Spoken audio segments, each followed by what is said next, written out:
which is the controller area network, which is our communication sort of protocol and module that we're going to be using. So first and foremost, we have the Android app, and this is really cool because a lot of like car companies like Tesla and Tesla and Honda and friends, they're also trying to do something like this where you're displaying data to the user in a sort of like intuitive way with your like smartphone or with an like LCD screen. We tried to do something like this with like a visual data display last semester with an LCD screen, but that didn't quite work out. So we're just going to tap into an off-the-shelf Android phone. And why this is cool is because an Android app can be moved from phone to phone. So for example, if any random person wanted to drive a car, if they had access to the internet, they could download our app and then they could interact with the phone in a really cool way. So basically our Android app caters to 3 different kind of user groups. The first would be the driver. And since screen real estate is really small and you don't really want the driver to be swiping around screens or clicking buttons while they're driving, this view is all need to know information. So like speed and charge, current battery charge and stuff like that. For a spectator view, it's for like people who kind of want to tap into what's going on, who want to like live vicariously through the driver. And in this case, because the spectator isn't like driving the car, we can be a lot more creative about the views we present to the spectator. So in this case, we have a compass and we have like map views. We can stylize our info to make it really pretty. This is something we can show our sponsors if they ever want to drop by and like take a look at what's going on in our car while we're driving around. And then in our developer view, we want persistent data logging. So what's going on is when we send the information to this Android app to display the information, we're sending it all through Firebase. And that way we can log all of the quantitative data that's going on from our cart, and then we can save that data and use it later for analysis to make our cart better. Yes? The diagram backwards. We unbackwards it at one point. Well, shit. Yeah, remember for the design review. Yeah, it starts at the sensing system and makes its way to the left. Guys, just, yeah, pretend we read this way for this slide. Yeah. Okay. So we have information from the car that we can get from all of the sensors that we put on it. And we have this Android app that's waiting for information. And how we get the data from the sensors on our cart to the Android app is through this low energy Bluetooth system. And basically what it does is it transmits all these metrics to the smartphone to allow us to do our data storage and display that.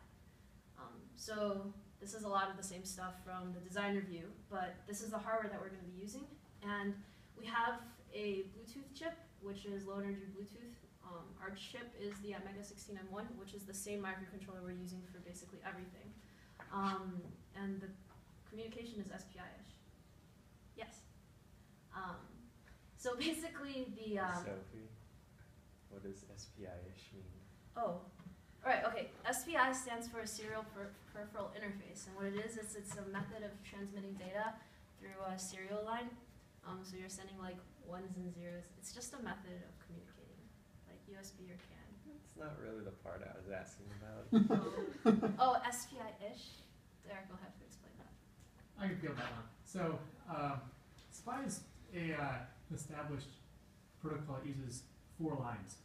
And generally the master chip, which is our at Mega, does all of the control. The slave chip, which in this case is the Bluetooth chip, doesn't really initiate anything, but this Bluetooth chip kind of breaks that protocol by having 2 separate selection lines. So when the app Mega is ready to send something, it pulls the request line low, and the Bluetooth chip responds by pulling the ready line low response. It's kind of like a handshake, which isn't in the original SPI rules. So it's just a different way to communicate and make sure that we don't overload the Bluetooth chip. Did I answer your question? Yeah? Cool. And all of this was originally an Arduino library, which we're porting over to C so we can use it with our code and stuff. Next we have emergency systems. This is all fairly basic stuff. that the FSAE rules require, but is also just generally really good to have. So these are all of the subsystems that sensing has been accounting for, and the current status for this. And the emergency systems, some of them will be analog sort of things, so like buttons and keys and stuff. Those you'll have to push or turn to turn off the vehicle, and the others will be electrical and through the logic. So if one of our boards senses that something is too hot, it'll send an emergency message and we'll shut that down. Yeah, so for example, the brake over travel one, that would be an analog input. We have a potentiometer on the brake and it tells us where the position of the brake is. But then we also have a pull switch, right? So if your brake travels too far, it flips the switch and that shuts everything down. So there's a logic side to it, and then there's also a physical side to it. Does everyone see why that would be useful? So if you normally hit the brakes, your brake pedal will only go a little bit before the car actually stops, and you can't really push the pedal any further. But say one of the brake lines burst and all of a sudden you lose brake pressure such that you can no longer stop the vehicle, the brake pedal will go past its normal point and hit this switch, which will turn off the car like instantly, instead of you having to be like reaction time, oh shit, and then press the button. So then another thing we're doing is the IMU, because in order to do VDIF, we need a lot of the sort of inertial data that an IMU can present, and we're taking a two-pronged approach to the IMU. The first one is a Python sort of data interpretation side of it, where we log data from the IMU and then we figure out how to present that in an intuitive manner. So we can take a look at stuff that we've done and then figure out how we can improve on it, what sort of happened, and find patterns.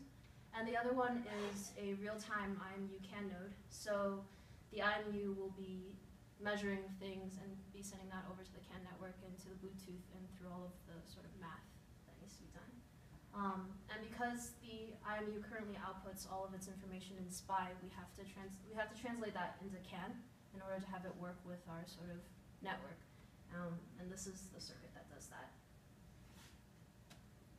So basically, I've been talking a lot about CAN, but haven't really gone into detail about it. So CAN is actually something that's used in the automotive industry fairly commonly. And what it allows us to do is it allows us to connect each one of these modules with a single line to another one instead of having to connect everything to each other. And it just really simplifies wiring and makes things a lot prettier and neater in the car. So basically, what would happen is you would have each of your subsystems and you would connect that to the CAN bus.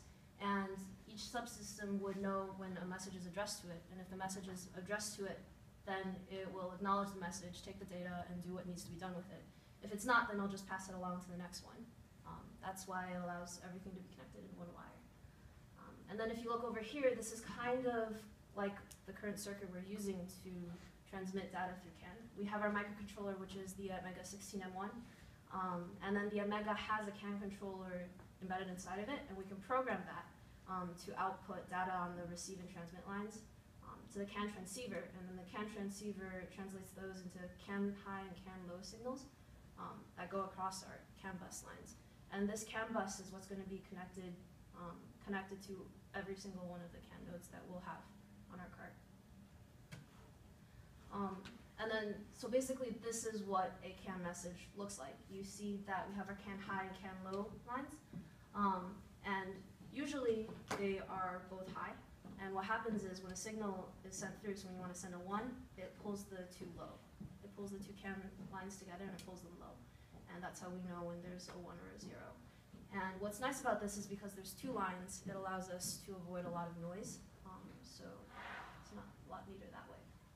And then this is the actual infrastructure of what we're planning on doing. We have all of these different CAN nodes that will be in these different boxes. It doesn't really matter which order they're in because CAN is decentralized. But basically, we want all of our modules connected to each other through CAN, and then we're going to be sending all of that data through Bluetooth. And this Bluetooth node listens to everything, and it sends that over to the Android app. The phone can then send that stuff over to Firebase, which is like where we store all of our persistent data.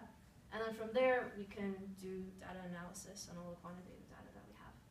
And then the stuff in the box in the middle is not CAN, so this is all the hardware stuff. So the emergency buttons, the emergency keys, the brake over travel, stuff like that will not be connected to CAN. Though we could if we wanted status messages. We don't really have to. Questions? Yes. What's the maximum data rate over CAN? That varies based on what you want, but I think we have it right now set at like 25 kilobytes per second. Well, that's pretty fast. That's Yeah. my question. I think, the maximum you can set it to, I believe,